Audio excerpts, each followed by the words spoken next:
Hello, freaks. So, I'm finally doing my August wrap up. It is August. Yes, we're in September. Um, so this was meant to be recorded and done um at the beginning, right at the beginning of August, but unfortunately, life things in life took a turn. So I haven't been able to get it done, but we're now recording it. And August was a good month for the reading. So this is obviously the reading wrap up. All the booktubes partake, and yeah, I'm finally doing my one. But yeah, as I say, it was a really good reading month. Um, Now, I've actually read more than this, not in the month of August, so outside of it and at the beginning of this month, I've already read two books this month, um, which I'm not going to be talking about here. I'm going to leave that till next wrap up, and then the books outside of that were a while ago now, and I can cover them at a later point, sort of a year wrap up or whatever. But yeah, so this is um, my reading wrap up for August. As I say, it was a good one. I feel like I'm just repeating myself a little bit here, but yeah. So let's just get started. So the first two I started outside of August, and they took a while. As I say, things were going on in life. Um, it was during the break of the channel and everything. Um, but I finished them in August. So the first one was The Fifth Head of Cerberus by Gene Wolfe, which was the next sci-fi masterwork I decided to pick up and read.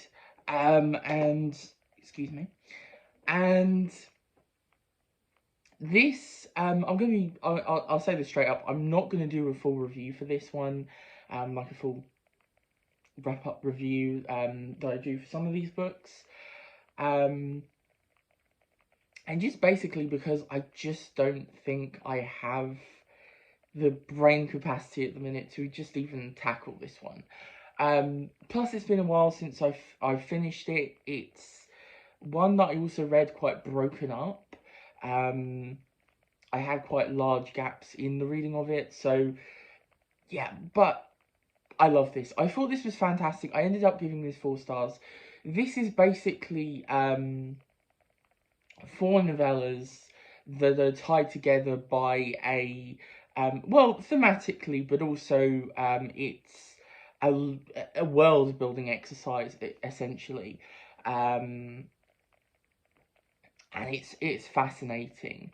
Um, we're centering on like these twin planets that have been colonized, and the three novellas are really interesting as well because they're very uniquely written in their styles and the types of stories they're telling, but they somehow feel really cohesive together as a whole.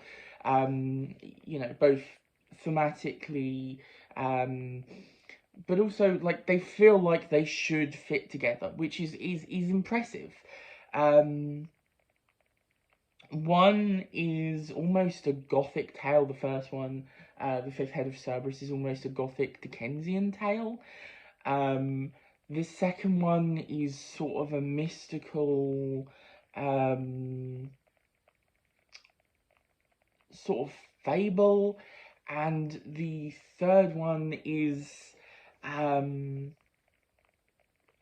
is a really sort of interesting,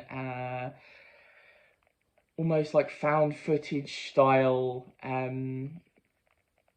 mystery, if you like. And they're all just fascinating, really interesting. Um, it's dense though. It's a very, very, very dense, thick. You're wading through this one. Really, there's so much subtext and meaning buried. It just it's one that I don't think I truly get or got in the reading of it, especially with my experience of it. I don't think I really read it at the right time.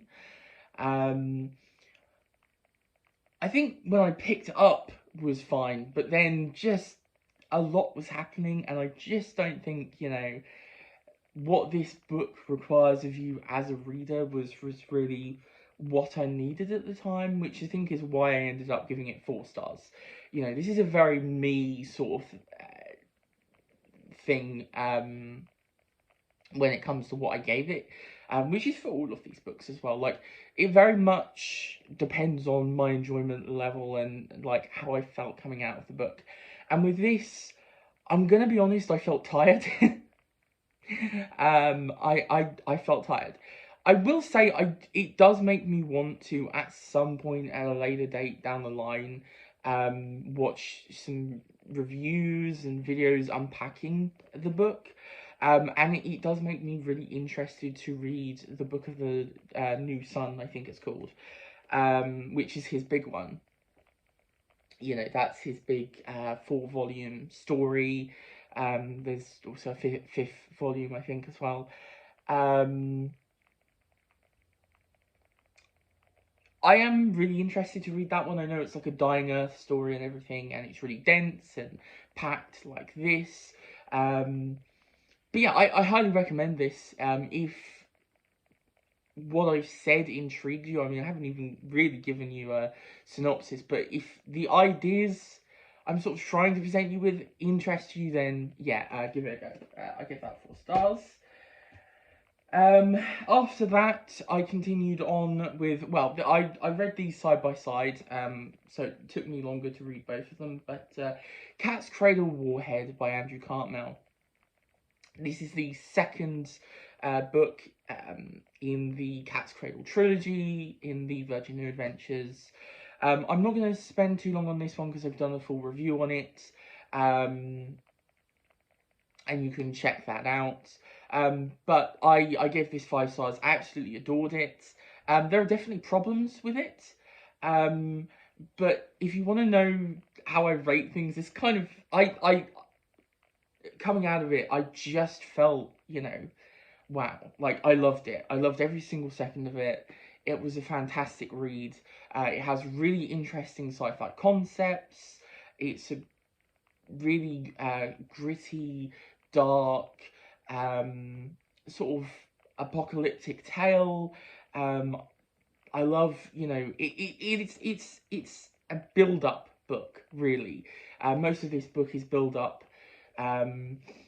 for a payoff at the end, which I know is not going to work for some people. I loved the characterization of Ace and all the other characters as well. I thought were really well done and fleshed out. I will say though, as I pointed out in my review, my full video review, definite trigger warnings here. I put those in the description box, some of the trigger warnings, so if you want to check that out. But yeah, fantastic. This was 5 out of 5 stars. Absolutely loved it. Really great second book in the Cat's Cradle trilogy. After that, I picked up Space Invaders. So this was the first one I read completely in August. It's by Nona Fernandez and translated by Natasha Wimmer. Sorry if I butchered both of those names. So this is a really, really slim volume. I think me and Mum are going to do a proper review of this one, but I'm going to have to reread it and really sit down and discuss it with her. But this was fantastic. This was another 5 stars. I read this in a day. And with even with short books, I don't always read them in a day. But this one I did. It's just a fantastic piece of excuse me. I guess historical fiction, but it's a lot. It's like nothing I've ever read before, and I'm gonna leave it at that. But this is fantastic. I really, really want people to pick this one up. It's dreamlike. I know that word gets tossed about a lot, but it truly is. It's and it fits with the whole idea of this as well.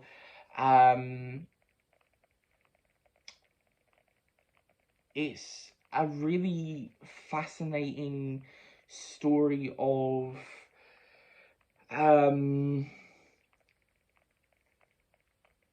culture and politics through the eyes of children. I guess it's really difficult to discuss, and this is very off the cuff, so I feel like I'm really not selling it very well, but it is fantastic, and I really, really highly recommend it, and I'm very excited to get to their other piece of fiction, or their other work that's been translated, which I think is called Twilight Zone.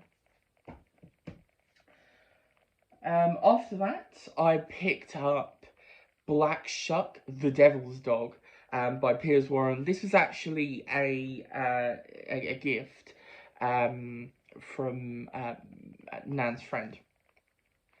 I was ill in hospital, and I was given this as a sort of get well gift. So I decided to give it a read, and this was really fun. I've done a full video review of this as well, and it's basically just a really, really solid ghost story, horror story. If you don't know, Black Shuck is a sort of famous sort of Norfolk coast legend. It's a ghost dog, basically. If you see him, it means you or your family are going to die, I believe, that sort of thing. And yeah, this is really fun. It feels like it was sort of a mix of that really sort of classic gothic atmosphere build with also some gory, slashery kind of vibes thrown in as well. I will say triggers for animal harm, not just harm but death. Really, really nasty descriptions of it as well. You never see an animal get attacked, I don't think. It's particularly seals, basically. But yeah, there is one particularly nasty moment of a seal slowly dying, which is just... Oof. So do be aware if you decide to read this, but I do recommend it. It's a very, very good book. Well, not very, it was very solid, it was very enjoyable. It's not one of my all-time favourites or anything. It's not going to blow you away. It doesn't do anything particularly amazing. I will say the ending, with a lot of horror stories, is kind of rushed and not amazing, but it was good. It was very, very solid. I read this pretty quickly, so yeah, do give that a read if it intrigues you. Nice one to read during the spooky months. After that, I decided to finally get to another H.G. Wells, because I think now it's September, it has been a year since I've read... It may be a little off, but it's nearly a year, or is a year, since I read War of the Worlds.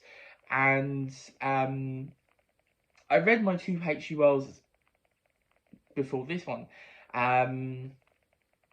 last year. So you know, it was like, oh, it's getting on a bit. I need to continue my H.G. Wells reading. So I decided to pick up The Island of Dr. Moreau. I gave this one 4 stars. And I'm going to do a full video review of this, so I'm not going to go into masses of detail here, but I did really enjoy this. This still didn't hit the same spot as War of the Worlds, but I absolutely loved it. I did think it was fantastic. It's a really, really interesting story, and I do think it's probably the most interesting to talk about so far, so I'm very excited to get into this one. And yeah, there are problems. I will discuss those. But I loved it. It's also just with H.G. Wells, I just find his books so easy to read. Like, there's something about them that just draws me in, and it's no different with this. I was just immediately with it, you know. He's a comfort author, I think, now. And yeah, I just love this. I thought this was great. I did think this was great. It's the classic tale of a mad scientist creating animals, melding them into humans, basically. It's not human-animal hybrids. That is a misconception. I will go more into that. I think that's quite an important point in my video review. But yeah. Okay, after that then, I decided to go on to read probably... This was an interesting read, is all I will say. So Midnight's Lair by Richard Lehman. So very nice hardback edition of it as well. This was a good read for August, because obviously people were doing the Garb August. I didn't partake, but I will say this was my Garb August read. This, I will be upfront and say this was a 2-star read. But I had a lot of fun with this. This was ridiculous. It was very, very readable. I read this very quickly. It was a kind of really stupid, excessive read, but I had fun. But there are definite things in here, you know, that I just, wow, yeah, you know,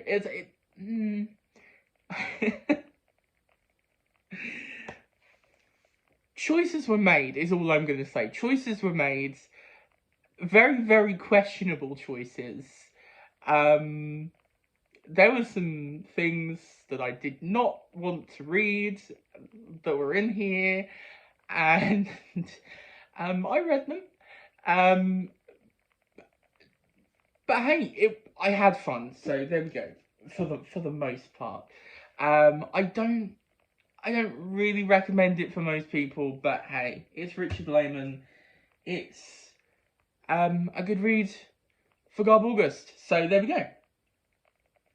And I'm not going to do a full review because, as you can see, I don't have much to say about it. Should I say? I didn't even say what it was about. It's about a group of people that get stuck in an underground cave. And there's also some, like, evil murderer people as well. A lot happens. It's a very odd story, to be honest, but it was quite fun. Okay, after that, I read Cat's Cradle Witchmark by Andrew Hunt, and woo! I have finally read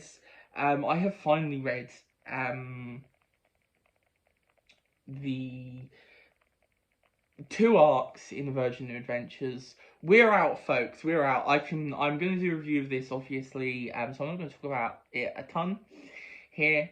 I'm going to let you know now, though, that this... Oh, boy, this was not it. Okay, so... I've been going with the Virgin New Adventures quite steadily. The first book, obviously, as you know, is my least favourite. But I enjoyed it in parts.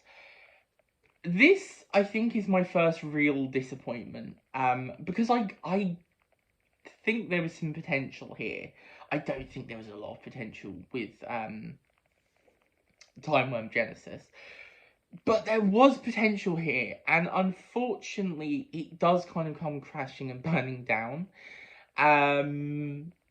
It's not awful horrendous, really. It's not like the worst thing ever, but it is quite bad in particular parts. I do think, actually, the first little chunk before we get to the fantasy world, because this is kind of Doctor Who does fantasy, which why was that such a thing that they kept returning to? But anyway,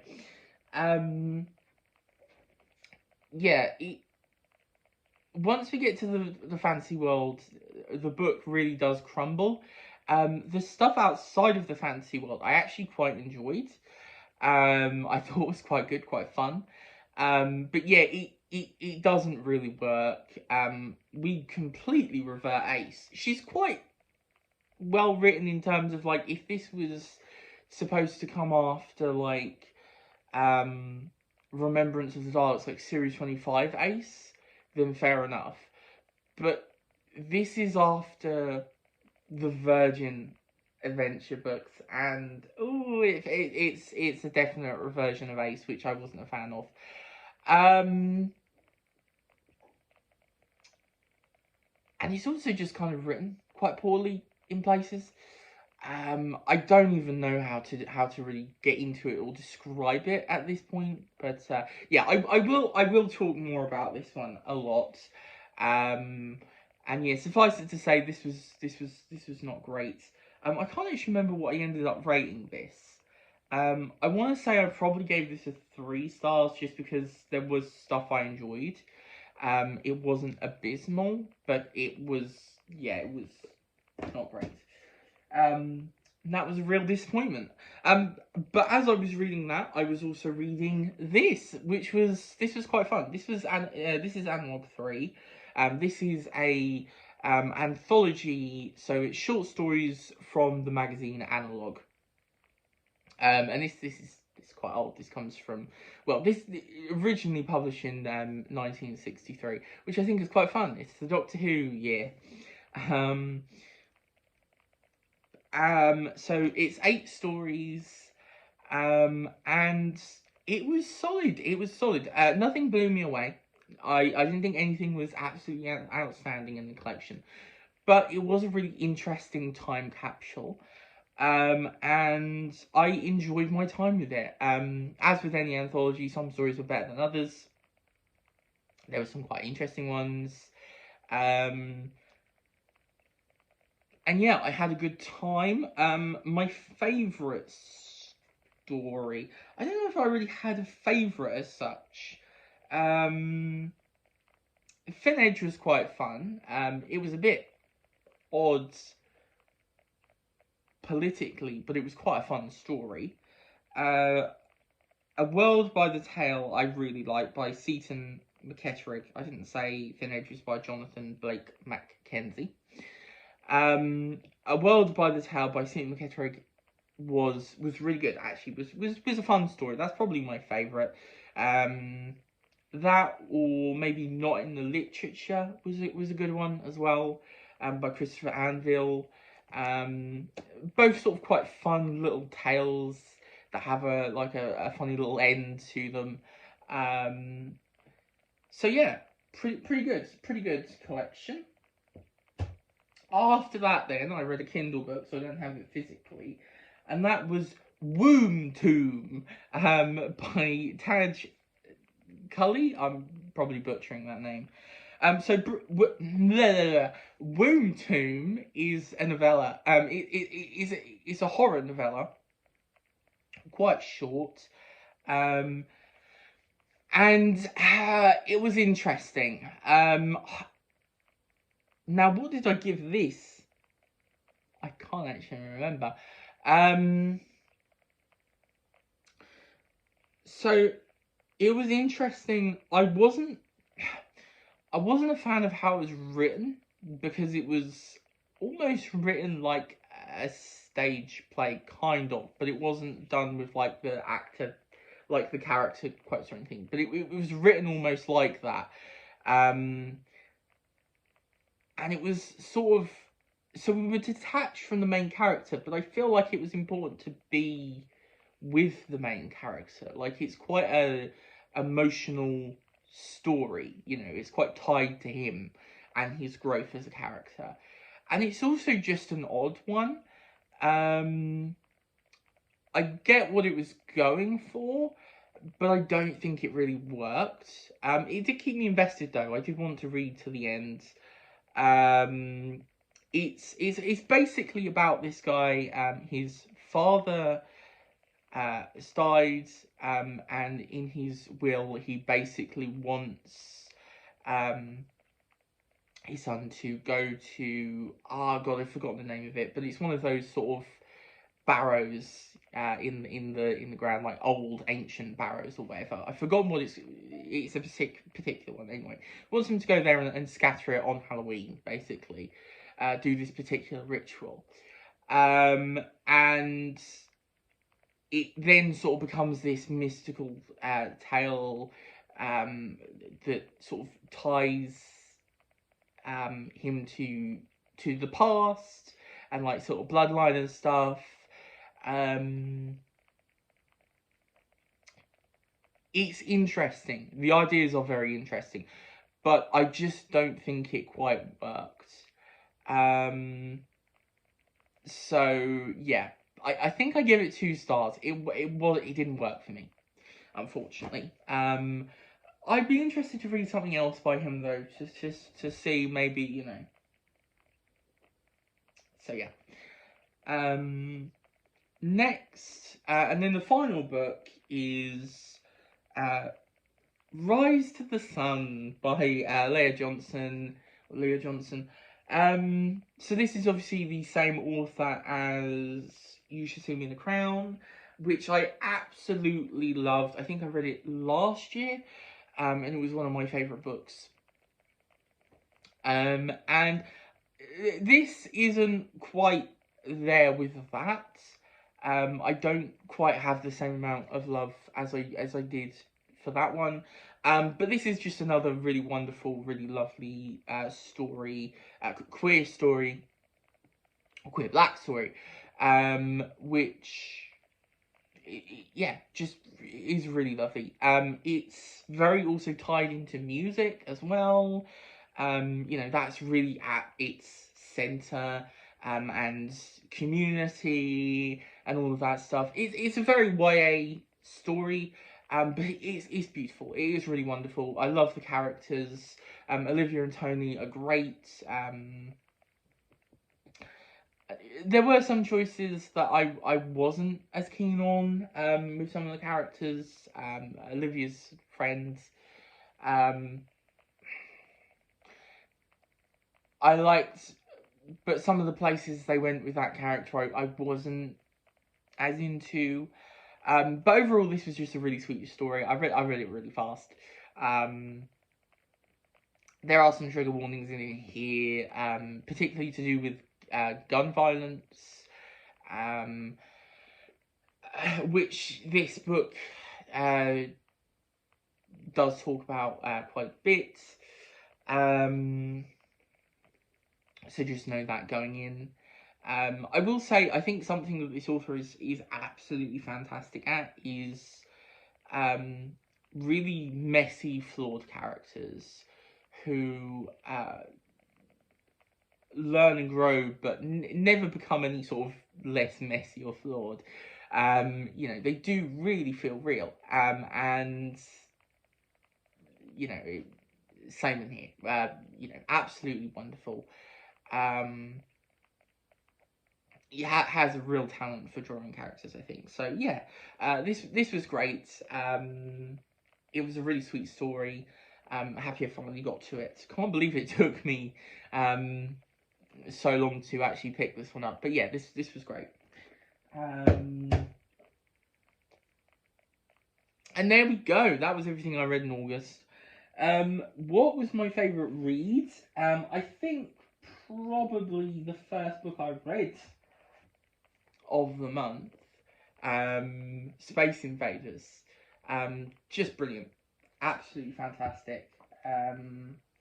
Like, first book I started and finished in a month, I should say. But yeah, I had a good month. Most of it was really good. You know, there was some duds in there. There were some things that didn't quite work, but overall, it was a really good reading month. I really enjoyed it. And so far, really fantastic reading month this time as well. Some interesting reads. I'm excited to talk about them. And yeah, there we are. That's August. I hope you liked it. In the comments, let me know what you read in August and what you're reading this September. Yeah, leave a like, subscribe if you enjoyed the video, and I will see you next time. Bye-bye!